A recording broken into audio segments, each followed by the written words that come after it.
everybody. My name's Nichola Ross-Martin. I'm President of the Chartered Institute of Taxation. On behalf of the CIOT and our co-hosts, the Centre for Analysis of Taxation, I'd like to welcome you to today's debate.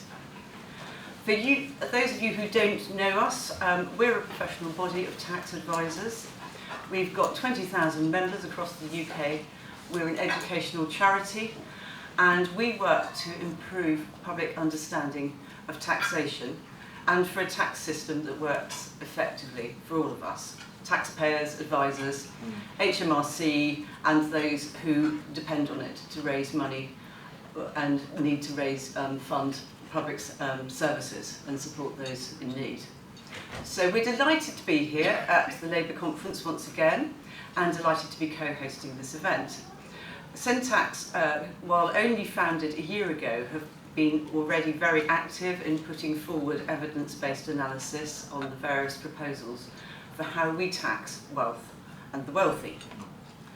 Now, you should be aware that we are recording this debate and we'll be putting it online so that anything you say on the floor will be public. We have a brilliant panel. Debate is growing around wealth, taxing wealth. The UK's scrapped non-dom tax status. We've raised CGT, and we're now limiting IHT reliefs. The question is this the right approach? Can we tax wealth while boosting growth? I'd like to introduce our first speaker. She is an economist. She began her career at the Institute of Fiscal Studies. She then wrote for the Financial Times and is now Chief Economist at the Institute for Government, writing expert papers like this month's the 2025 budget and beyond, how Rachel Reeves can approach tax reform to help drive growth. Dr. Gemma Tetlow. Thank you very much.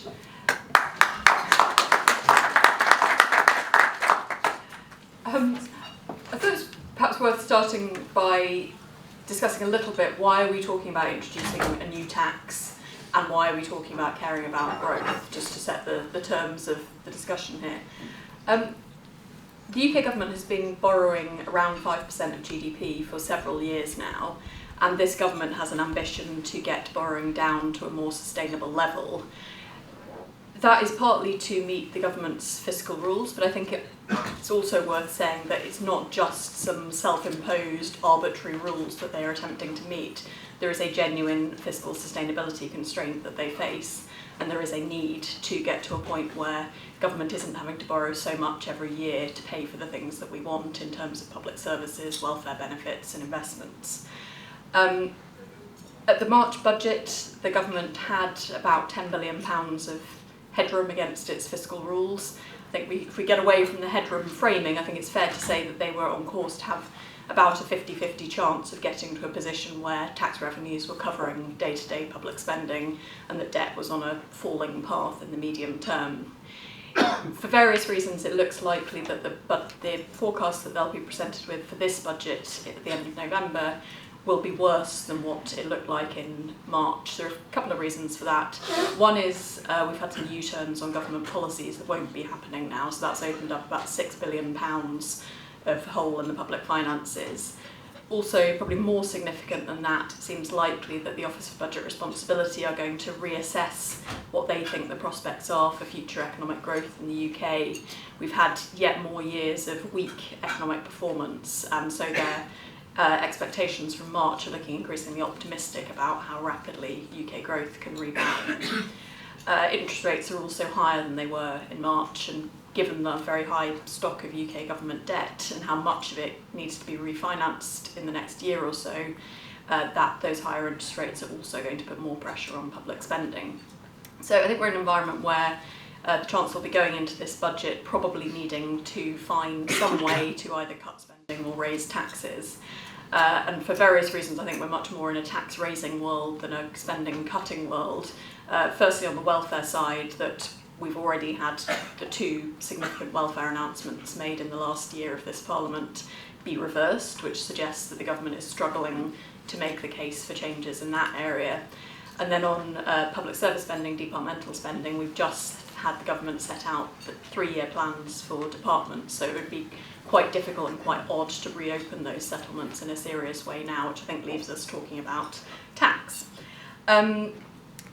Taxing wealth and growth then, so that the reason that we've got into such kind of fiscally difficult position is because we've had such weak growth in the UK, and that is expected to continue for some time. That means that taxes don't raise as much revenue as they would do if the economy was more vibrant and growing more quickly, and that just makes all the fiscal arithmetic much harder for government. People want improving public services, they want improving support from the state, but if the economy isn't growing very rapidly, it's hard to find the money to do that without taking a larger and larger share of that in tax revenues.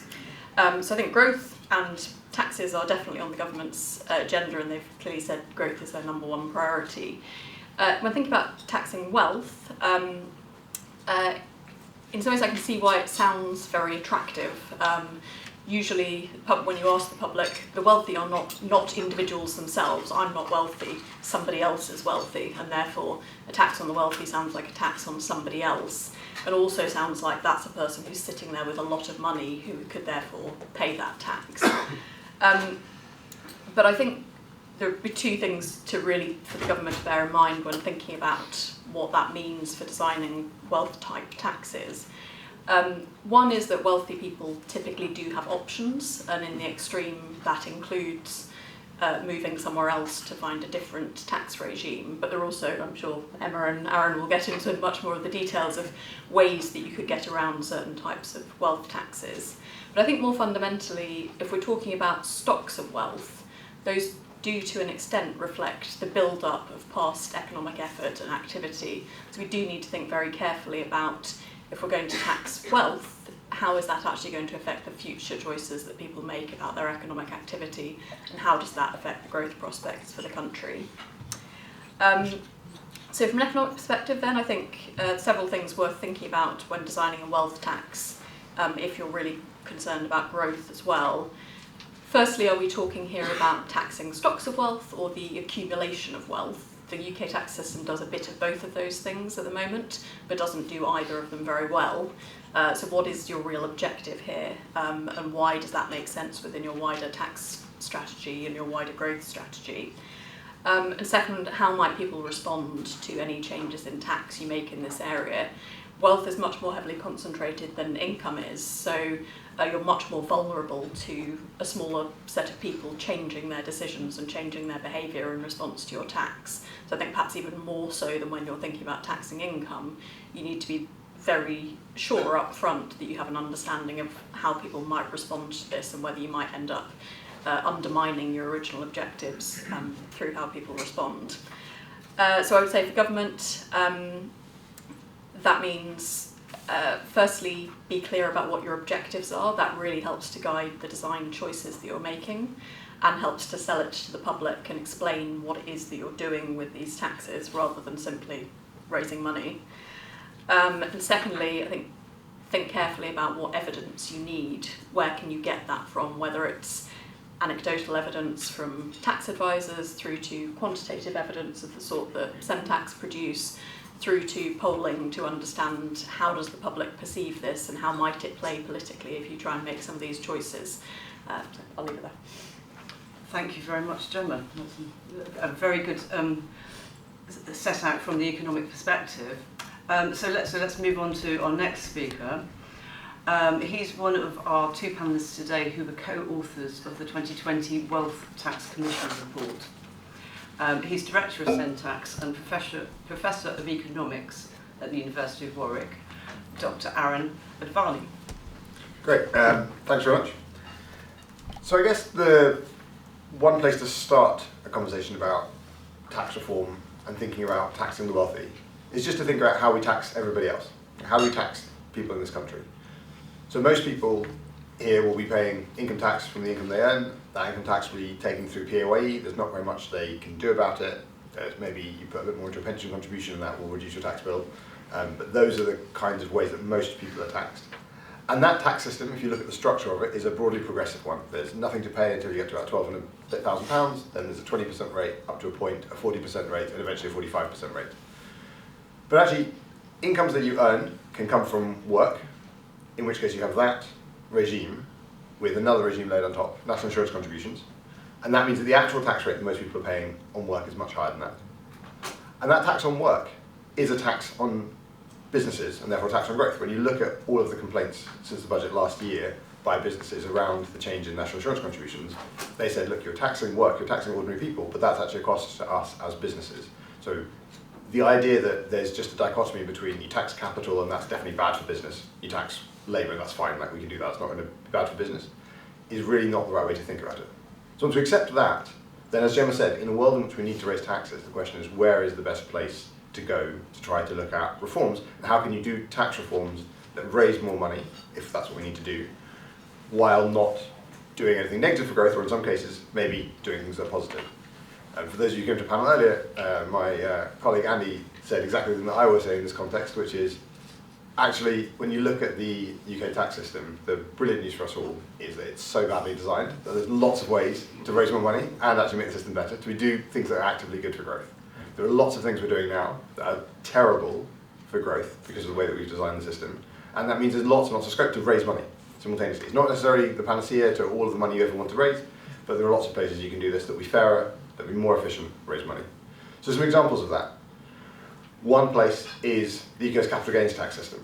The way in which we tax capital gains, that's, you think of it as, oh, I buy some asset, I buy some shares, they increase in value, I sell them later, and I make a gain, and I tax that gain. That's what people think about when they think about capital gains. If you've come across it at all, that's what you would think, although only 3% of people over a 10-year period in the entire country will pay any capital gains tax, so probably most of you have never had to deal with it. Although I know there's some tax advisors in the room who definitely have had to deal with it. That system is actually not what most capital gains are about. Quantitatively, most capital gains come from private businesses, and most of those gains are actually, even though there are lots of businesses in this country that are what you'd think of as a genuine business, but quantitatively, most of the gains we see in this country come from people who have put basically no actual investment into the business. There's no cash in the business beyond them working through the business. So your classic example is somebody who was an IT consultant and left Accenture or whatever and set up as a private single person consultant. They get paid into the business, they put in the cash to buy a laptop or whatever, and then after that all they're doing is income is coming into that business, and that's being paid out to them in dividends, which now with corporate tax and dividends, depending on what rate of corporate tax they are, might be taxed similarly, might be taxed at a slightly lower rate, but certainly if they then at some point take out that money as capital gains, so they dissolve the company, take the money as a gain, that's taxed at a much more favourable rate. The government did last year increase some of those rates, but that didn't actually solve the kind of fundamental problem. The fundamental problem with capital gains tax is that what you want to do is to say, look, there are businesses who are genuinely investing, we don't want to damage that growth. So what we want to do is give everybody, based on the amount of money they actually put into the business, an allowance against that investment that says, look, you put money in, you put in £100,000, we're guaranteeing you the first 5%, 4%, whatever the market interest rate is, it's going to be tax-free. So you're no worse off than if you put it in a bank. Anything you're making beyond that, you're paying the same tax rate as your income tax rate. So it doesn't matter whether you're getting it as an income, as a capital gain, there's no point playing games. Sorry to the tax advisors in the room, because you're going to make less money, because there's no one coming to you to ask about this if there's nothing to do, but you're going to be taxed in the same way either way. And that means it incentivizes investment, because it's reducing the cost of investment for people who put something in, it turns out their idea was a nice idea, but it didn't work out that well. But it's taxing much more heavily the people who actually aren't really putting investment into the business. What it is really their work, and it should have been taxed always. So that's one place that you could look that would be raising money from what looks like wealth at the moment, and is actually good for growth. Another thing, there's quite a few that I could go through, but another one I think I just should point out, because it shows how little, for a government that has said it's focused on growth, it shows how much some of the kind of key things get missed. There's this big reform, everyone's come across the stuff about non-dom reform, Jeremy Hunt did something, Rachel Reeves did something, big changes.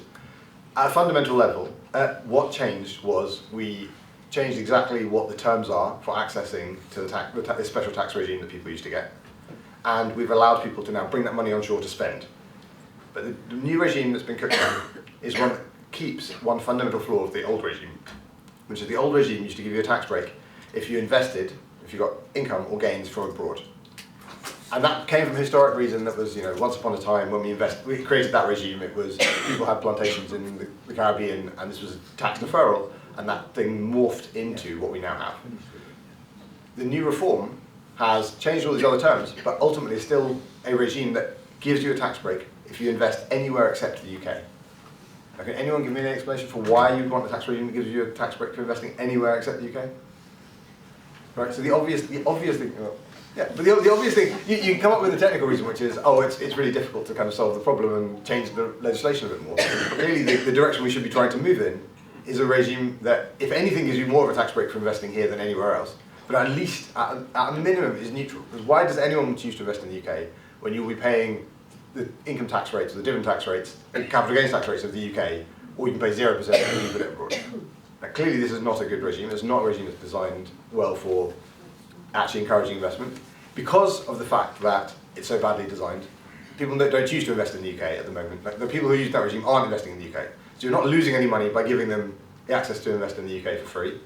And that would actually, for those 4 years when they first arrive here, they'd be able to invest here, they bring their money on shore, they invest here, and if they stick around for more than 4 years, they're going to start paying tax here. So that seems like another kind of obvious win.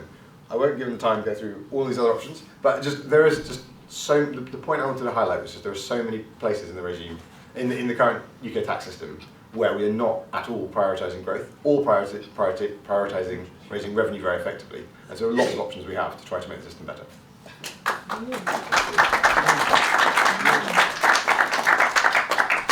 Thank you, Arun. I'm sure our next speaker will have some commentary on this. She is visiting professor in tax law at Oxford University. She has an OBE for services to tax policy, and she co-chairs the CIOT's technical committee in this area, helping us to put together representations to government. You might have heard her talking about wealth tax on Radio 4's Don't Too Long, Didn't Read last month. Emma Chamberlain. Thank you. Well, I suppose the brief is, can we design a tax system which taxes the wealthy and is pro-growth? And I think we can, but we need a different approach. And I suppose in that sense, I definitely echo the previous two speakers. We need both carrot and stick and a longer-term plan. And I think the problem is that successive governments have sort of adopted a whack-a-mole approach because they've been short on money, which sort of centres around, let's see what we can screw out of people just before a budget. And the problem with that is that it lacks certainty and stability. So if you want to have a pro-growth approach which taxes the wealthy, you've got to have a long-term plan, that people, a roadmap for wealthy people that they can see fits together. And although there are many useful and interesting things that Arun's made, the problem with having lots of technical changes is that they always have spin-offs in our very dysfunctional tax system elsewhere, which are often quite unpredictable. So the thing has to be thought about holistically. And I can't stress enough that what very wealthy people do, which is sort of my client base, I suppose, as a barrister, what they really dislike more than anything, and I'm talking about not just high earners, but people with a stock of wealth, 10 million, 20 million, 100 million, a billion, particularly wealthy people really hate instability, lack of certainty, and the risk of a revenue inquiry. They hate not understanding it because it's too complex. And that, for me, is a much more important issue than headline rates. It's uncertainty and complexity. Successful, wealthy business people are often very simple. They want to make money, and tax is just a cost that they have to manage. They really don't want to speak to their lawyers or accountants every time they want to do something commercial. There are parts of our tax regime which are genuinely impenetrable to HMRC, taxpayers and their advisors alike. I was saying to Arun and Nichola just before yesterday, I spent 6 hours in a long meeting with HMRC. There were 7 technical advisors in the meeting, and the only thing we could agree on is that we didn't know what the legislation meant. Now, this was not an obscure part of the tax code. This was very fundamental to international businesses. If you can't agree what a tax code means, and you're wanting to raise large sums of money, that is obviously not a very desirable state of affairs. We have a very dysfunctional system, and by the way, it is much worse than other tax systems. So we need to stand back and have a better look at it. What I will say, though, is the abolition of the non-dom rules that Arun was talking about, the remittance rules, is a really positive step forward that the Labour government has taken. It's a genuine move to simplicity. I know there's been a lot of talk about short-term losers and everyone leaving, but I don't think everyone has left, and we have now a bright line test of residence, which is the main connecting factor, and that determines how you are going to be taxed. It's a good idea not to penalise people for bringing money into the country to invest here, and although we've got this 4-year exemption only for foreign gains and income, broadly the regime does remove some of the disincentives that were there previously. Now we've seen other parties suggesting the Reform's proposal of a Britannia tax of 250,000, a sort of one-off entry fee, seemed to go down. It was really popular. People thought that's a great idea. It's a terrible idea because they link it back to the remittance basis. They say don't bring in your foreign income and gains. And it's a one-off entry fee. We can raise a lot more money than that from wealthy people if we're clever about it. And in fact, it actually disincentivised investment here. But I think there's a way of adapting this. So although I am against an annual wealth tax, not quite for the reasons often cited, which is that wealthy people will just move all their money abroad, I think we can deal with all that avoidance stuff. But I think you need a carrot as well as a stick. Let's try and get really wealthy people to come here. Maybe instead of the 4-year exemption or on top of it, you could have a flat rate system of quite a high annual amount, which is very crudely progressive, based in bands. You could say for those of wealth between 5 and 10 million, which would have to be defined to include all wealth and family trusts, not just individuals, maybe they pay 200,000 every year, and then above that it goes up progressively. And it's quite, so you might get to 50 million of wealth, you pay 10% of your wealth. That doesn't sound a very high rate, but we don't collect anything like that from wealth at the moment. And I think we are going to have to do something because wealth inequality is increasing. We can't wait for a global wealth tax because that's never going to happen. We have to be more creative but have a carrot to get people to come here. And people will come here if they pay a flat rate and get something in return. Maybe exemptions from certain taxes, not earnings, but other sorts of taxes like inheritance tax for that period, or foreign income and gains, or UK income and gains. But you can be clever about how you design that system. And you could review it every 5 years. Administratively, it's much more sensible, and I think it's fairer than some of the property taxes that have been touted. Property tax is only one source of wealth, and it doesn't usually represent a really wealthy person's main source of wealth, which is often business. So if we have a tax that covers all sources of wealth, pensions, businesses, art, property, and we have a sensible valuation system that's not making everybody value every asset down to the last degree, but does it in broad bands, then I think we can start thinking much more about this sort of system, and we give them a carrot. So if you pay this wealth tax, if you don't call it a wealth tax because that's always unpopular, you call it something else, forfeit or whatever, Switzerland has a similar system, then you get exemption from certain other things. And I think that carrot and stick is a much better approach than just saying, oh, we're going to tax all the wealthy. So that would be one suggestion that I would offer up if they really want to get something from the wealthy people. It won't be huge amounts because there are not that many people of that sort of wealth, but it would be something, and at least we might get people coming here. But what you've got to have is more certainty. I think that's me. I've gone over time.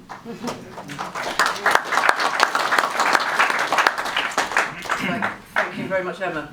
That's good food for thought. So I'm going to move on to our final speaker, Member of Parliament for South Dorset. He won this from the Conservatives last year with an 18% swing. He immediately found himself on the most influential of parliamentary committees, the Public Accounts Committee. And he's been very busy, amongst other things, challenging HMRC about effectiveness of their tax compliance efforts with wealthy taxpayers. Lloyd Hatton, MP. Thank you. Yeah, I think I'll start by saying, I think unlike everybody else on the panel, that's very much where I wanted to focus my remarks today, is about the body, the organisation whose job it is to collect the right amount of tax, HMRC. And so from my seat on the Public Accounts Committee, it's been pretty horrifying, is I suppose the short answer, to see the way HMRC struggles just so much actually to enforce and maintain the existing tax regime, the existing tax rules in a fair way. And it's been particularly the case, obviously, with very wealthy individuals. we've recently done, as a committee, quite a large piece of work looking at the way HMRC goes about collecting tax from the super wealthy. And it really did feel like there were sort of two big weaknesses. One, which they just didn't have the information, the skills, the resource to get on with the job. But to be a bit more political about it, what I found frustrating is there didn't also seem to be that hungry appetite to ensure that actually some of the very wealthiest in this country do pay their fair share of tax. And I came away from our sort of 3-hour-long grilling with the head of HMRC thinking this isn't actually an argument about what new taxes are we going to slap on the super wealthy, although that's a conversation I'm happy to have, but actually how do we just enforce the rules we've already got in a sound way. We opened the session with a very simple question that we put to HMRC, which is how many billionaires in the UK pay tax? And the follow-up question is, and how much tax do they pay, do they owe? And HMRC don't know the answer to either of those questions. And I think that's quite a bizarre starting point, that they don't have that clear picture. And you think, well, if they don't understand the answer to those questions, we're straight away going to have to look to a much wider group of people to ensure we're collecting the tax we need to properly fund our public services. So it's crucial for me that HMRC have that much better information there about how much the very, very wealthiest in this country there are and how much tax they're paying. But that problem with that lack of information, that lack of resource, it grows. So I think the other big area we looked at was the idea of the total tax gap, so the amount of money, the gap between what we think should be collected and what in fact does come into HMRC's coffers. They say the overall gap is 46.8 billion, but the wealthy tax gap within that is just 1.9 billion, which for me it does not hold water as a statistic. We know at the same time that the compliance work that HMRC completes brought in £5.2 billion in the same year. So I find it very, very bizarre that HMRC can recover more than twice the amount it believes was in fact missing in the first place, which does lead me to think that they don't have a clear estimate of what the wealthy tax gap is in this country. And again, if you don't even know the scale of the problem to start with, how can you go about fixing it? And then going further still, this was something we spent a lot of time on as a committee to trying to grill HMRC on, was the idea of the offshore tax gap. Now, I honestly could not believe that the boss of HMRC was going to come with this figure and think that MPs were going to walk away thinking it was a credible and an accurate one. They believe the offshore tax gap in this country is a meagre £300 million. Which is absolutely, I just understand how they think that's true. The reality is I don't think they think it is true, and we're pretty certain they have got other internal figures of what they actually think it is, but that is not something that's in the public domain, and I think that's shocking that parliamentarians don't know, tax experts don't know what that offshore tax gap is. We know that the amount of money held offshore is far, far bigger than that. I mean, the obvious example, and this was something which was reported very heavily in the news earlier this year, was the infamous sanction oligarch Roman Abramovich was reported to owe at least 500 million in the UK on assets that he currently holds offshore. So the idea that just one sanctioned oligarch could owe £500 million to HMRC. At the same time, HMRC are trying to tell us that the offshore tax gap is just 300 million, makes you think that they really don't have the correct information and adequate resource to understand the problem there. So for me, if HMRC isn't capable of identifying those super wealthy individuals that choose to not pay their fair share and choose to use offshore routes to not do to dodge tax, I don't think any of us in this room can think HMRC is up to the job of dealing with the problem. So I think for me, that is the big challenge. If they don't have the information, if they don't have the data to be able to tell us what actually should be coming into HMRC's coffers, I think we've got a big problem. The second thing that I just wanted to briefly touch on is not about information, but about, again, with the appetite to enforce and to go after those who do not pay their fair share. I think the last government had a pretty sorry track record here, and I really hope that this new government drives things in a different direction. And you dig a bit further and you see that actually there are these tough civil penalties that HMRC can put on those who enable offshore tax evasion, but it's never used these. It has powers, but chooses not to use them. So you do have tax advisors, lawyers, none of which I'm sure are in the room today, who are in a position where they can help facilitate tax avoidance and tax evasion, but they're never held to account.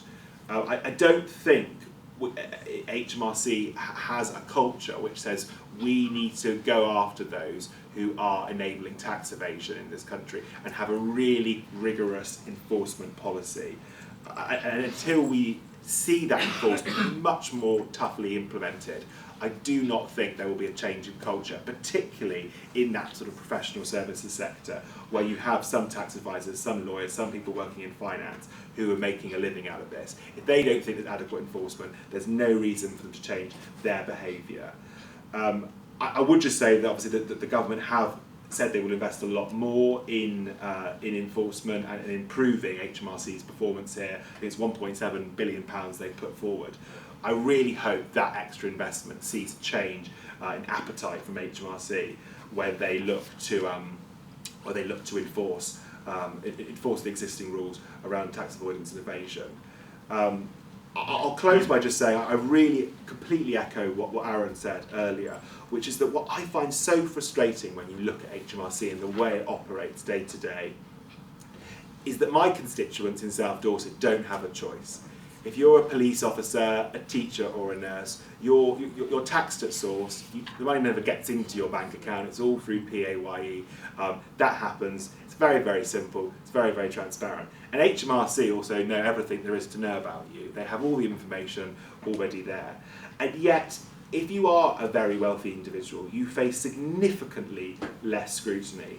And I think that's what people find really, really gruelling, is this lack of fairness between the vast majority of taxpayers in this country and then the super wealthy and the way that they pay tax or too often don't pay their fair share of tax.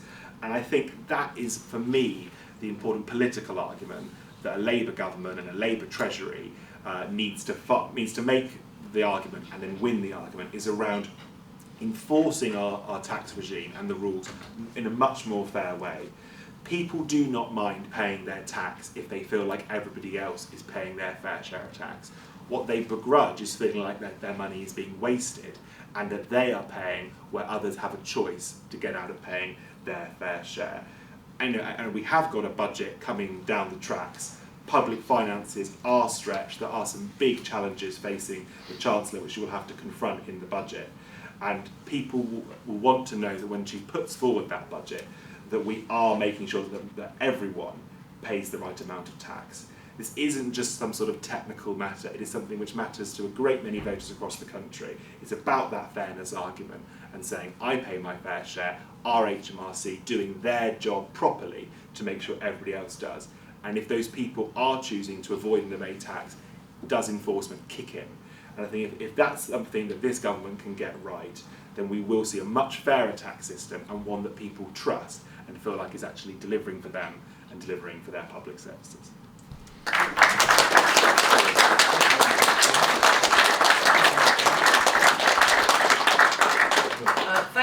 Thank you, Lloyd. Well, it's now time for some questions. I think we've got one mic roving around. While we do that, I just want to pose one question to the panel, which is really what do we mean by wealth, and how many people are in this cohort that we are calling the wealthy? Because obviously there's a very broad tax-paying base out there, and the billionaires are few and far between. So really, how big a cohort are we looking at here? Is this really one thing? Yeah, shall I go along? Yeah. Well, I mean, as Lloyd said, there aren't great national, official statistics on this kind of thing, so we have to do other kinds of work. First, how do you define wealth? Defining wealth is the more straightforward bit. Valuing it can be harder, but defining it is straightforward. It's the value of all of the stuff you own. That's your house, or if you own that with a spouse, then half the value. Take off the mortgage if you have a mortgage. Add on the value of any money you have in a bank. Add on any shares you own. Add on the value of your pension. Add on the value of a business if you own a business. Add up all that stuff together. take off all of the credit card debt, any other debts you have, student loans, take all that stuff off. At the end of that, that's your wealth. And a wealth tax, a wealth tax per se, rather than sort of other taxes on wealth, is designed as, it takes the whole value of all that stack of stuff, draw a line somewhere and say, we're taxing you only on the bit above that. So if you are below that, there's nothing to pay. If you're above that, you only pay tax on the bit above. And when we looked at this at the Wealth Tax Commission, what we said was, we talked about one-off wealth taxes as well, but in the context of annual wealth taxes, we said, if you look at what other countries have done, so Switzerland, Norway, they have an annual wealth tax. They stack all that stuff up, they draw a line somewhere. They often actually, in other countries, end up with some exemptions, and we said it's a terrible idea to exempt certain asset classes. It's a terrible idea to make sort of shortcuts on how you value those things. If you're going to do a wealth tax, you're going to have to add up all of the stuff and value it all properly. They have a relatively low threshold for doing that. So they'll start at, say, in UK terms, £100,000 to £200,000. And that captures a lot of people, and that's very hard to value those assets for that many people. So that's why they end up in a world which they make these shortcuts. They say, okay, what we'll do is we'll value the value of a business at book value. We will maybe, if that captures too many people, we don't want to capture ordinary people's houses. So Spain will say, oh, we'll have an exemption for made homes or whatever. These different places make different choices around what they want to exempt or how they want to adjust. That's not a good idea for the UK. We already have other taxes on wealth. Improve those taxes on wealth. The other thing we said is, if you choose, and if this is a political choice, if you choose that you think that we should raise more money from the wealthiest, and that is not a thing that academics and technical people can tell you, that's a political choice. If you choose that you want to raise more money from the wealthiest, then the way you would want to do that is an annual wealth tax, which starts at a much higher threshold, because by doing that you're reducing the number of people that you're needing to get valuations for. Doesn't make it easy, doesn't mean there's not going to be some difficulties along the way, but you can do that. We lay out kind of what the process is for doing that. And we said, for example, if you would take a threshold of something like £10 million, then that reduces the number of people we're talking about from millions and millions of people across the country to £22,000. We said back in 2020, that's probably like 25,000 people now. And 25,000 is a manageable sort of number, but you can then actually get those market valuations. Again, these things are never totally straightforward. We did agree that you want things like banding, so you don't get the value of people's wealth to the nearest pound, you take a kind of rough estimate. You do things like that, and you can then have a wealth tax on that kind of basis. Can I Gemma, do you have any thoughts on that? Because I know the Institute for Government did some sort of research on that, on the sort of... Yeah. Yes, I mean, we contributed to the Wealth Tax Commission that Arun and Emma and Andy led. We were looking specifically at how would this work for, what's the role of civil servants, what would they need to do within that process. I mean, I think the key finding for us from that was that to do this well would be a very long process to implement a wealth tax. Going through the process of really understanding the scheme design that you're going for, explaining that to the public, working out all of the technical issues that others looked at within the Commission around how do you value this, how would you set up HMRC to administer this tax. So from a sort of government perspective, to go through a very rigorous policy development process, you could be talking about 4 years before you could implement a wealth tax, which obviously politically is hard, because that's basically most of a parliamentary term before you've even started implementing it. And then so I think there are potentially some trade-offs. Just to add what Arun said about what is wealth and who has it. I think in the discussion here we have been talking about two different things, both of which the government may want to think about, but should be very clear about the objectives. One is taxing the accumulation of wealth every year, and I think as Arun set out in his remarks, there are lots of ways in which we don't do that very well within the UK tax system at the moment. The other is a different thing is taxing people's stocks of wealth repeatedly year after year, and those raise different questions in how you implement them and the impact that might have on people's behaviour. Thank you. Well, now if we can take some questions from the room, and if you'd like, when you, if we can hand the microphone round. I don't know where the microphone is. If you'd like to introduce yourself and then say your question, thank you. Sorry, gentleman behind you. Okay.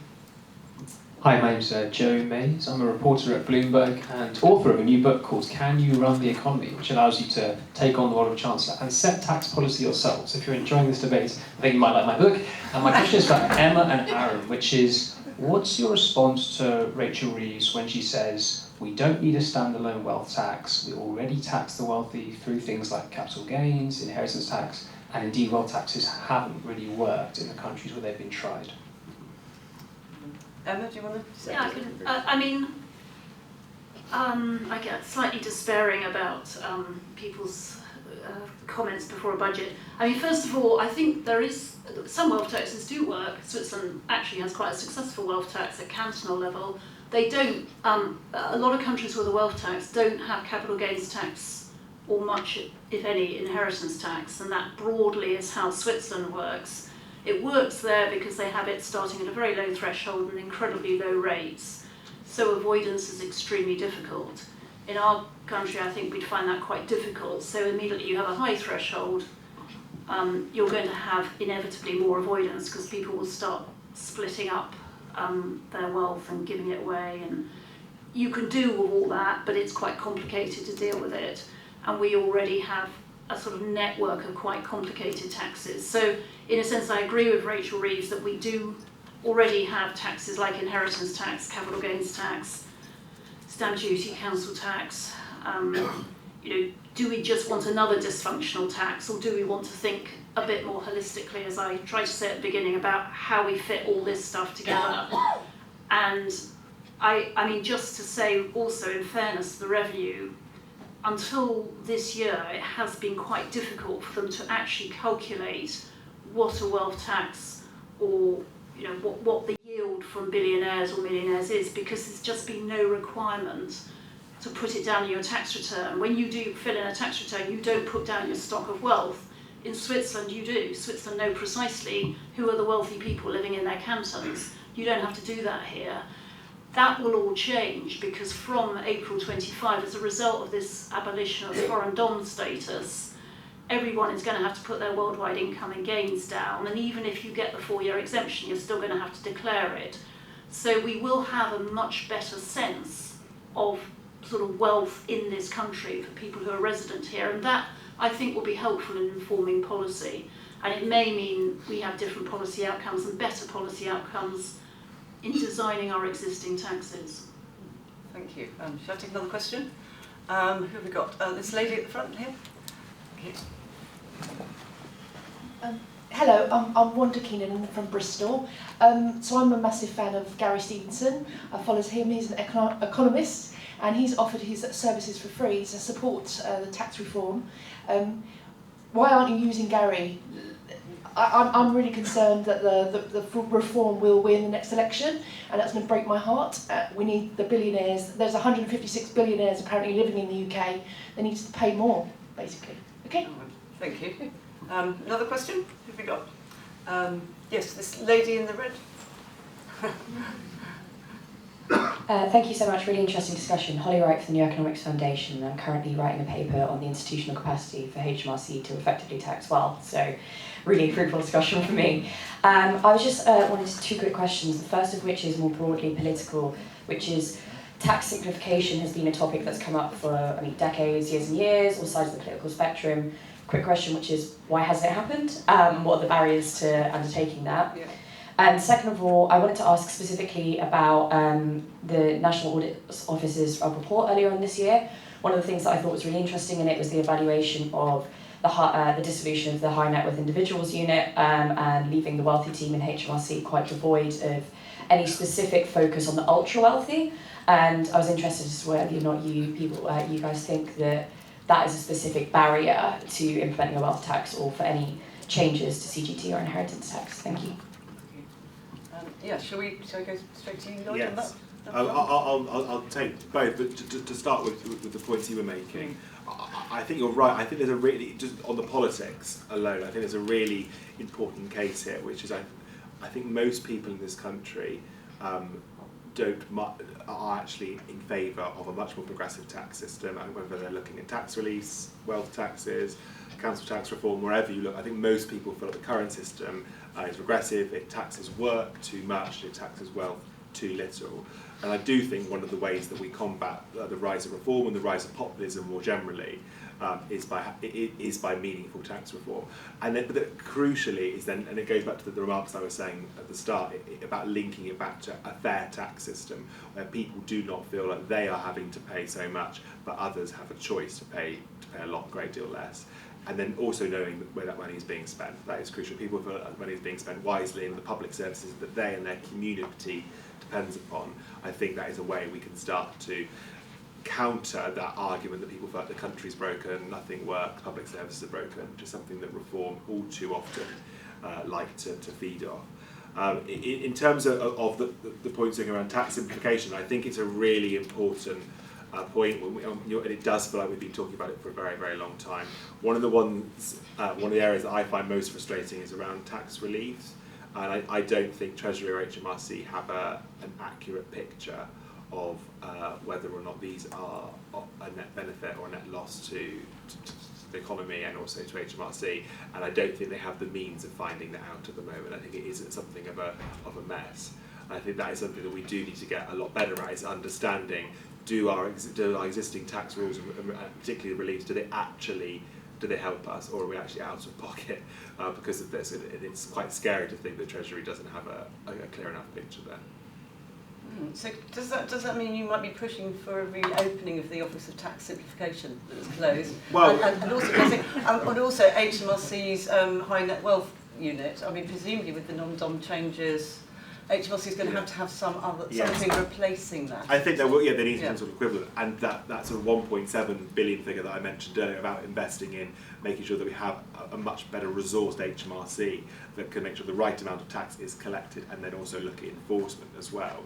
That 1.7 billion pound figure is great, and lots of people like me have been talking about that for a long time. They need to properly resource HMRC and give it, but I don't want that money to just be poured into where HMRC is already quite good at compliance work. They're very good at compliance work for kind of low-hanging fruit and going after a small and medium-sized business. That's really easy for HMRC to do, that's kind of their thing. But actually, if they're going to put this extra £1.7 billion in, it needs to be proportionally looking at going into improving compliance and enforcement for super wealthy individuals. I think the idea that they just kind of keep doing the same thing that they've been good at forever because they know it works and they know it helps a bit with collecting a bit more tax, that's not good enough. I think if we are going to properly resource HMRC, it needs to make sure it gets on with the job of ensuring the fair amount of tax is paid by everybody, not just those who it's easy to get at. Thank you. Can I say something controversial, which is that we looked at tax simplification in the IFS, Institute of Fiscal Studies, in 1992, and we interviewed past chancellors of why there wasn't more tax simplification, and they all said the budget process, by this time in the House of Lords, but they said the budget process was against that, because every budget you had to get up and announce a new relief, because you had to say this is the budget for working people, this is the budget for business. So we have this proliferation of reliefs, and the problem is that it's not the revenue's fault. They don't know why these reliefs have been introduced. This is 20 years ago. Business property relief was only made 100% in 1992, 100% exemption on businesses, because John Major wanted to win an election.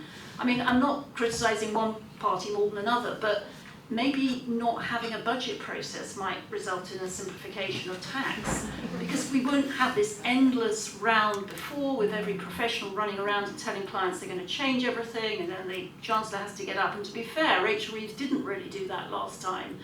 She actually did what she said she'd do, which was introduce a better system for taxing people who are newly arrived here. But I think this budget process does encourage a sort of proliferation of useless reliefs and complexity. Yeah. Thank you. Well put. Yes, if we take a couple of questions from the audience, if we can. We've got a lady at the front here, and then perhaps you can take. Yeah, I'm Kath Price. I'm a councillor for Nuneaton Bedworth Borough Council, Labour, obviously. So my question is, you've been talking a lot about people coming from abroad to invest in our country. Isn't that one of the biggest problems in our country, that we're flogging off everything we own, like the railways, etc., to foreign investors, and they're taking the profits out to benefit other people, not our residents? That's a nice one. And can we take another question? Take one from the back. Yeah. Hi, Joe Wright from Tax Justice UK. So there was a report last year that from the Tax Justice Network, who think Britain loses about 30 billion, slightly more than HMRC's estimate, to overseas tax abuse in the overseas territories. So I'd like to hear any thoughts you might have on tackling on international tax abuse. Oh, thank you. I think, should we take those two together? Who would like to have a... I mean, I can have a go at Kath's question. I mean, the UK is in a position where we run a trade deficit, so UK households benefit from the fact that we can buy things from overseas, but to do that you have to have capital flowing in the other direction, and that can either happen through foreign investors buying government bonds and things, but it also happens through foreign investors wanting to invest in UK businesses, generating growth in this country. So I think it's a bit too simplistic to think of foreign investment being somehow just pure bad for the UK economy. But we do actually benefit from people around the world thinking that the UK is a good place to put their money to earn returns and to help us to generate more growth, whether that's investing in infrastructure projects or investing in businesses as well. Shall I take the other one then? Yes, you'd like to take the other So I'll one? take the other one then. So Jay's question then on overseas territories. I mean, I think one thing that's really important, we have over a number of years been in the UK putting in formal legislation, and we had an order in council a few years ago that was meant to increase transparency of money that's in overseas territories, and the UK has a long history of that relationship we have with the British overseas territories, and there is some responsibility that the UK has over still the foreign policy and defence of those places, and as part of that the UK Parliament still has legislative rights in some ways. We put forward an order in council that hasn't been complied with by the overseas territories. They continue to say they're about to do it very shortly.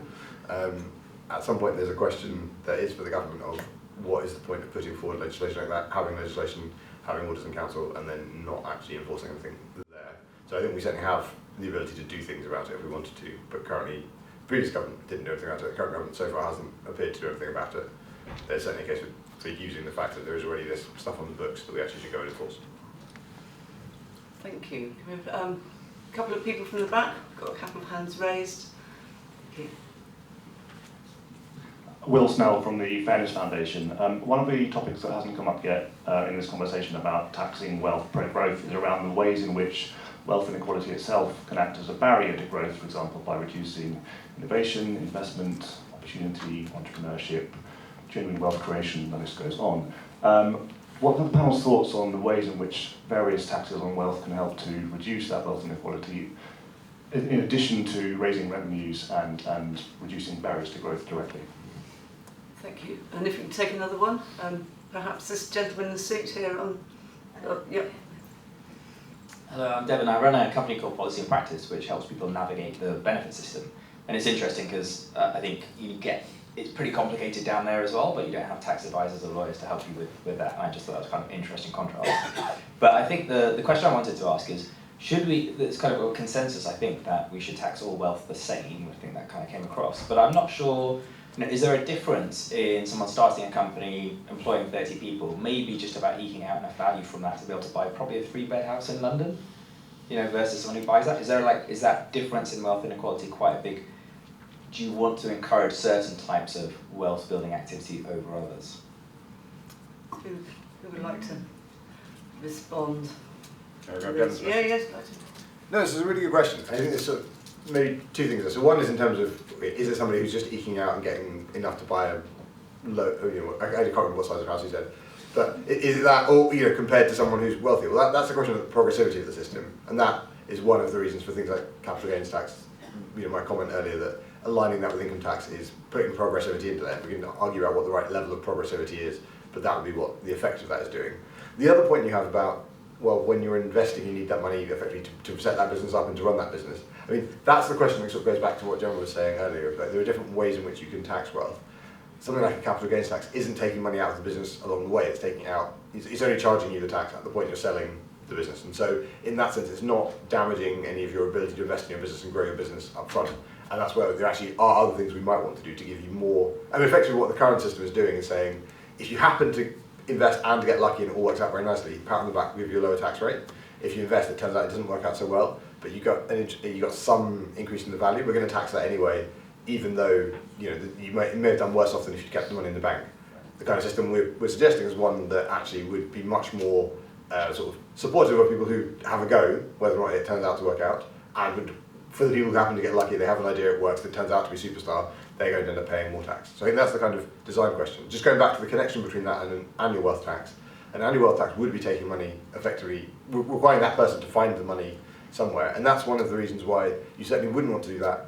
One of the arguments for not doing that at a low threshold is having that at a low threshold means that somebody who is just setting up a small business is having to pay tax on that small business up front at the point where we don't have much ability to borrow. That kind of borrowing question isn't really there at £10 billion. You definitely have the ability to borrow to access capital and so on. And so the ability to do that and fund that, if you want to have that kind of tax, is much more possible.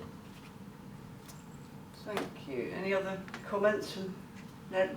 I mean, I think the high threshold thing probably solves what you were saying there, but then you immediately hit the administrative problem on valuation, because who knows what Amazon's worth or whatever, but we probably want to tax it to reduce the wealth inequality, and that probably then leads you into some form of sort of vaguely progressive but flat tax, which would still, I mean, the people in this room will know my favourite adage is the best shouldn't be the enemy of the good.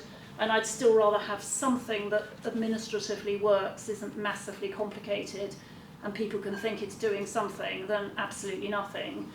And at the moment, the capital taxes system, not just in our country, by the way, I mean, it's difficult in all countries because rich people are more able to move. At least we could have some system which does collect some tax on wealth, but doesn't massively disincentivize people to come here, and I do think we can combine both, but you probably have to keep it administratively simpler. If no one else wants Will's question, I'll take Will's question then, which is on the impact of wealth inequality on growth. We know that skills are distributed across the entire population. Some people are born with great physical skills, they can do kind of talented sports type things, they can build things, that's what they're great at, they're very creative. Some people have, very good at maths and can work in businesses. Different people have different kinds of skills. And we also know that your access to capital affects your ability to set up a business or to have access to the kind of schooling that lets you make use of those talents in the best possible way. So it's just obvious that a world in which the wealth that you come from affects your life chances is necessarily going to be one that is bad for growth if it's not giving equal opportunities to everybody. Because we know there are some people out there who are brilliant, who are super smart, who can do all kinds of things, and not even necessarily kind of smart, they could be capable in all sorts of ways, but their talents just won't go towards the best uses. And that's sad from an individual level, it's bad from a social justice level, but it's also clearly terrible for growth. And there are good academic papers kind of quantifying the size of these effects, showing something like a third to a half of all of the growth in the US came from just somewhat reducing some of the problems that happened over a 50-year period in the US through a reduction in the barriers, both for women in the workplace and for ethnic minorities getting into other types of jobs they didn't previously have access to. That led to something like a third to a half of all the growth in the US over the last 50 years. So quantitatively, we can see that these effects are really large, and they are ones that we should worry about. The effect of wealth inequality clearly is, if you're not going to have a state that can support people to be able to get into all of those roles, it's clearly going to be there. We've got time for just one more quick question. Where's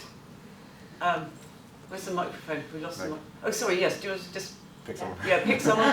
Pick one more, sorry. Yeah, thank you. Hi, thank you. My name's Colin Ball, Deputy Leader of the Opposition Labour Group at Lichfield District Council. I was feeling a bit bad about skipping Les Streeting to come here, but I found it really useful and helpful, although somewhat above my head at times. So my question's, I think, quite simple, maybe a wrong kind of question, but local authorities has been hammered for the past 10 or 15 years.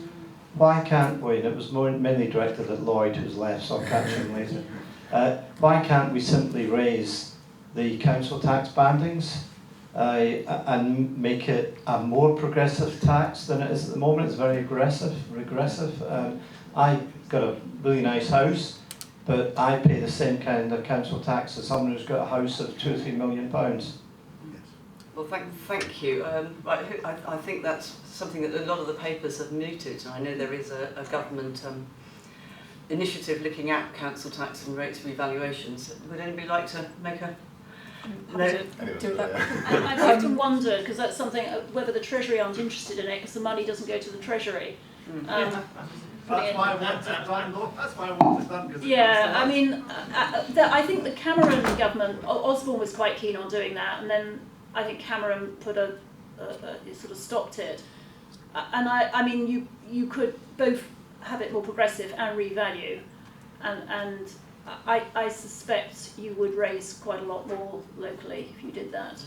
But with all these changes, you always have losers. And I promise you, losers shout much louder than winners, as we've seen with the non-dom debate. Because if you listened and read the papers, you'd think every rich person had left the country, whilst actually some people are really better off, but you never hear about the winners. So it is difficult affecting tax change in our current system unless we really are very clear. We educate journalists, we educate the public, because you're always going to hit the losers and they will shout the loudest. Right, well thank you very much. I think we've now run out of time, Yes, imagine everybody will be wanting to scuttle off. Can I thank you very much for joining us today. I'm sure some of us will be around here afterwards to discuss further if you'd like to. I'd like to thank in particular Emma and Arun and Gemma and Lloyd in his absence for their contributions to this, I think, enlightening debate. I hope you will enjoy the rest of the conference. Thank you.